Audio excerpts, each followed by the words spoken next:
Hello everyone. In today's lecture we will discuss about capillarity of water and some math on the liquid properties and capillarity of water. So যারা পূর্বের লেকচারটি দেখেন নাই তারা অবশ্যই দেখে আসবেন। ওইখানে লিকুইড প্রপার্টি নিয়ে আলোচনা করা হয়েছে। খুব সহজেই লিকুইড প্রপার্টিগুলো বুঝে নিতে পারবেন পূর্বের লেকচার থেকে। তো আজকের টপিক হলো ক্যাপিলারিটি অফ ওয়াটার। তাহলে এখানে যদি আমরা দেখি small dia tube open ended, both open-ended tube we submerged in the water.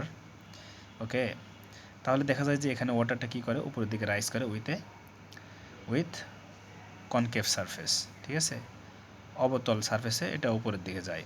এর কারণটা কি, যখন আমাদের অ্যাডহেশন ফোর্সটা কোহেশনের চাইতে কম হবে তখন এটা কনকেভ সারফেস করে উপরের দিকে যাবে, আর যখন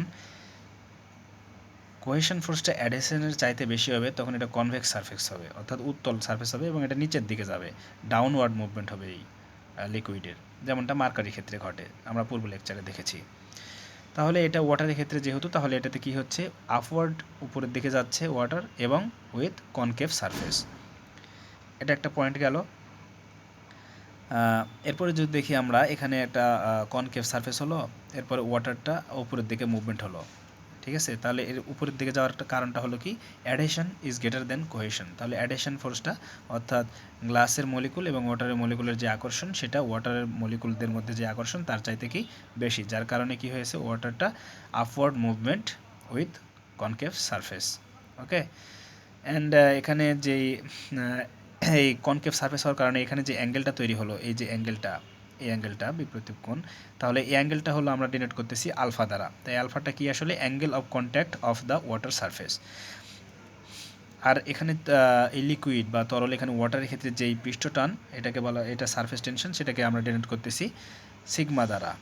ঠিক আছে, তাহলে এখানে এই সিগমাটা আমাদের কি, সারফেস টেনশন। তাহলে সারফেস টেনশন এ বরাবর কী করতেছে, এই সারফেস, ওয়াটারের সারফেস বরাবর, এটা আসলে আমরা গোলাকারভাবে চিন্তা করি, গোলাকার নল চিন্তা করি, এবং চতুর্দিক দিয়ে এরকম সারফেস টেনশন কী থাকবে, সারফেস টেনশনটা কাজ করবে চতুর্দিকে, গোলের চতুর্দিকেই সারফেস টেনশনটা থাকবে। তাহলে সেই সারফেস টেনশনটা এখানে কাজ করবে। তাহলে এই সারফেস টেনশনে কী থাকবে, সারফেস টেনশন এই যেহেতু কনকেভ, এজন্য এটা কি একটু বাঁকা হয়ে এদিকে গেছে, অ্যাঙ্গেল যেহেতু আলফা করে আছে সেজন্য এটা যদি আমাদের তাহলে এই সারফেস টেনশনে কী থাকবে, অবশ্যই উপাংশ থাকবে একটা, যেটা কী করবে, উপরের দিকে, সোজা উপরের দিকে যাবে, আর একটা কী যাবে, আর একটা এই বরাবর হরিজন্টালি, আর একটা হলো ভার্টিক্যালি। ঠিক আছে, তাহলে যেটা এটা উপরের দিকে গেছে, তাহলে এটা কি, এটা হলো সিগমা কজ অফ আলফা, আর এদিকে যেটা গেছে সেটা হলো কি, সিগমা সাইন অফ আলফা।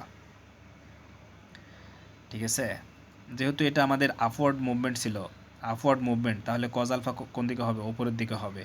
এই আমাদের যে সিগমা সারফেস টেনশন, ঠিক আছে, এই সারফেস টেনশনটা এদিকে কোন দিকে গেছে, এটা যে ওয়াটারের যে টেনসাইল ফোর্সটা, এক কথায় আর কি। তাহলে water in the tube will rise until the tensile force equal with the wait of water. তাহলে এই টেনসাইল ফোর্স উপরের দিকে যে যাচ্ছে, উপরের দিকে যে ফোর্সটা টেনে নিয়ে যাচ্ছে, ঠিক আছে, এই টেনসাইল ফোর্স যতক্ষণ ওয়েট অফ ওয়াটারের সমান থাকবে ততক্ষণ পর্যন্ত ওয়াটারটা কি উপরে উঠতে, যতক্ষণ মানে সমান হবে না ততক্ষণ পর্যন্ত ওয়াটারটা উপরে যাবে। যখন এটা সমান হয়ে যাবে, ওয়াটারটা কী হয়ে যাবে, স্থির হয়ে যাবে।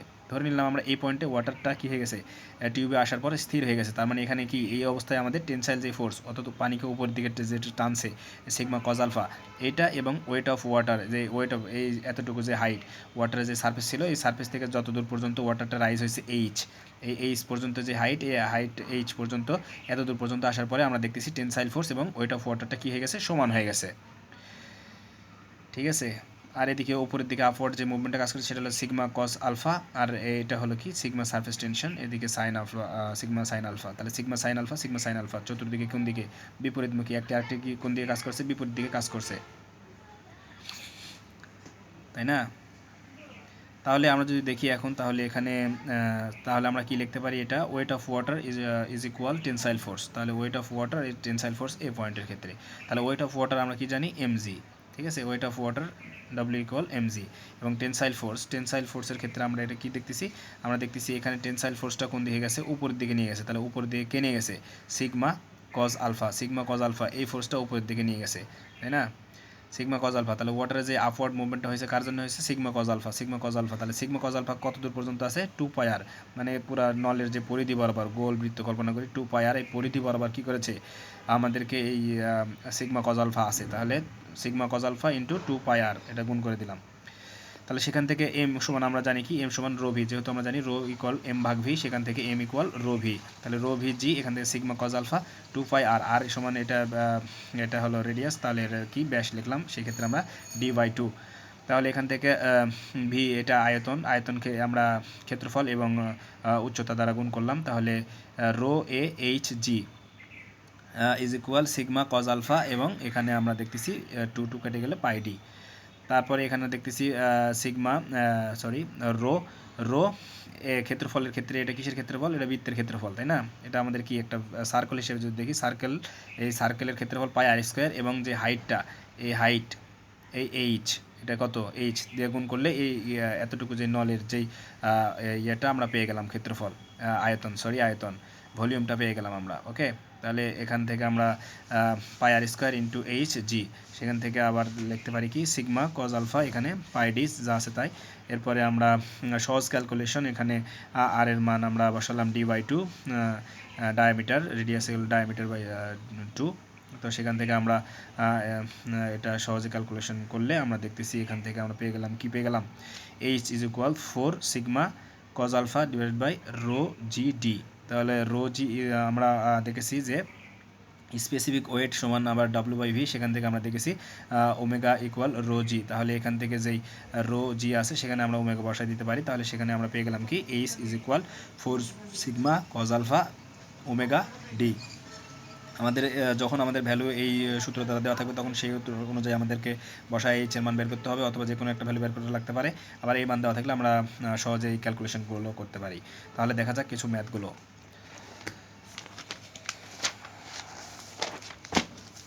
তাহলে ম্যাথমেটিক্যাল প্রবলেম এখানে আমাদের খুব সহজ ম্যাথগুলো খুব সহজেই বুঝে যেতে পারবেন আপনারা, একটু দেখতে থাকুন। ম্যাথমেটিক্যাল প্রবলেম, তাহলে এখানে বলেছে determine the mass density of an oil if 3 tons of oil occupies a volume of 4 metre cube. তাহলে এখানে আমাদের 3 টনস অফ অয়েলের তাহলে কী দেওয়া আছে? ভর দেওয়া আছে। এরপরে এখানে দেওয়া আছে কি ভলিউম অফ অয়েল, কতখানি ভলিউম এই জায়গাটা দখল করেছে। তাহলে এখান থেকে আমরা বের করতে বলছে কি মাস ডেন্সিটি, বা ডেন্সিটি ইজ ইকুয়াল টু আমরা জানি রো ইকুয়াল এম ভাগ ভি। তাহলে এখানে আমাদের এম এর মান দেওয়া আছে 3 টন মানে কত? 3000 কেজি, ঠিক আছে। আর ভি ইকুয়াল টু আমরা জানি 4 মিটার কিউব এখানে দেওয়া আছে। তাহলে এখান থেকে আমরা রো এর মান সহজে বের করতে পারলাম কত? 750 KG per metre cube.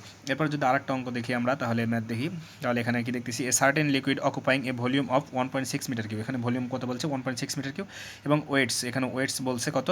12.8 kilo newton. What is the specific weight of the liquid. তাহলে এখানে চাইছে কি ওই দেওয়া আছে ডাব্লুর মান, ওয়েটটা দেওয়া আছে কিলো নিউটন, 12.8 কিলো নিউটন, এবং বের করতে বলছে স্পেসিফিক ওয়েট। তাহলে স্পেসিফিক ওয়েট ওমেগা ইকুয়াল আমরা কি জানি? W/V। তাহলে ডাব্লুর মান কত দেওয়া আছে আমাদের? 12.8 কিলো নিউটন। তাহলে 12.8 কিলো নিউটন, এবং ভি এর মান দেওয়া আছে 1.6 মিটার কিউব। তাহলে সেখান থেকে আমরা বের করলে সহজে পেয়ে যাই 8 kilo newton per metre cube. এবার যদি আরেকটা ম্যাথ দেখি আমরা, তাহলে এখানে বলছে a container of volume 3 metre cu has 25.5 kilo newton of an oil find the specific weight and mass density of the oil. তাহলে এখানে আমাদের বের করতে বলছে স্পেসিফিক ওয়েট এবং মাস ডেন্সিটি, দুইটা মান বের করতে বলছে। এখানে দেওয়া আছে ভলিউম ভি এর মান দেওয়া আছে, এরপরে 25.5 kilo newton of an oil, তাহলে ডাব্লুর মানটা আমাদের দেওয়া আছে। তাহলে ভি এর মান, ডাব্লুর মান দেওয়া আছে। এরপরে আমাদের চাইছে কি আমাদের এখানে মাস ডেন্সিটি রো এর মান বের করতে বলছে, এবং স্পেসিফিক ওয়েট ওমেগার মান বের করতে বলছে। তাহলে এখান থেকে আমরা কি জানি? W equal MG. ওকে, তাহলে সেখান থেকে আমরা এমজি এর মান দেওয়া আছে 25.5, সেখান থেকে আমরা এম এর মান আলাদা করতে পারি, জি এর মান যেহেতু আমরা জানি 9.81 অ্যাক্সিলারেশন ডিউ টু গ্র্যাভিটি। তাহলে এখান থেকে আমরা পেয়ে গেলাম কি, কত পেয়ে গেলাম? 2599.38 কেজি। ওকে, তাহলে এখানে এম এর মান যখন আমরা পেয়ে গেলাম, তখন আমরা সহজেই রো ইকুয়াল টু এম ভাগ ভি, সেখান থেকে আমরা সহজেই আমরা পেয়ে যেতে পারি কত? রো এর মান 0.866 tons per metre cu. Okay, metre cu. এরপরে specific weight W equal to আমরা ওমেগা ইকুয়াল ডাব্লু ভাগ ভি, সেখানে ডাব্লুর মান আমরা দেওয়া আছে কত? 25.5, এবং ভি এর মান কত আমাদের 3, সেখান থেকে 8.5 kilo newton per metre cu. Very simple guys. এখানে আরেকটা ম্যাথ যদি দেখি তাহলে what is the specific gravity of liquid where whose specific weight is 7.36 kilo newton per metre cube. তাহলে এখানে স্পেসিফিক গ্র্যাভিটি বের করতে বলেছে। স্পেসিফিক গ্র্যাভিটি আমরা লিকুইড প্রপার্টিতে এগুলো দেখেছিলাম, সরাসরি সংজ্ঞা থেকে মানগুলো বসা দিলে হয়ে যাবে। তাহলে স্পেসিফিক গ্র্যাভিটি অফ লিকুইড আমরা জানি specific weight of liquid divided by specific weight of water. তাহলে স্পেসিফিক ওয়েট অফ লিকুইড এখানে আমাদের দেওয়া আছে কত 7.36 এবং ওয়াটারটা আমরা জানি কত 9.81, সেখান থেকে আমরা বের করতে পারলাম স্পেসিফিক গ্র্যাভিটির কত হলো 0.75। Very simple. এরপরটা যদি আমরা দেখি a drum of 1 metre cu contains 8.5 kilo newton oil when full, find the specific weight and specific gravity. তাহলে এখানে আমাদের দেওয়া আছে 1 মিটার কিউ ভলিউম, ভি এর মান দেওয়া আছে, এরপরে দেওয়া আছে কি 8.5 কিলো নিউটন অয়েল। ওকে, তাহলে এটা ওয়েট দেওয়া আছে এবং ভি দেওয়া আছে, তাহলে ভি এবং ওয়েটটা আমাদের দেওয়া আছে। তাহলে বের করতে বলেছি কি স্পেসিফিক ওয়েট এবং স্পেসিফিক গ্র্যাভিটি, ওয়েট এবং স্পেসিফিক গ্র্যাভিটি। তাহলে ওয়েট ইজ ইকুয়াল টু আমরা কি জানি ডাব্লিউ ভাগ ভি, তাহলে ডাব্লিউ ভাগ ভি ইজিলি আমরা করতে পারি। স্পেসিফিক গ্র্যাভিটি আমরা কীভাবে বের করবো, এখানে স্পেসিফিক গ্র্যাভিটি, ঠিক আছে। তাহলে specific gravity specific weight of the liquid, specific weight of the liquid, তাহলে specific weight of the liquid কত পেলাম আমরা 8.5 এবং স্পেসিফিক ওয়েট অফ ওয়াটার 9.81। তাহলে ভেরি সিম্পল গাইস, এটা আমরা পেয়ে গেলাম 0.866, এটা আমাদের কি বেরোলো স্পেসিফিক গ্র্যাভিটি। এরপর যদি দেখি আমরা ক্যাপিলারি নিয়ে অঙ্কটা দেওয়া আছে, এটা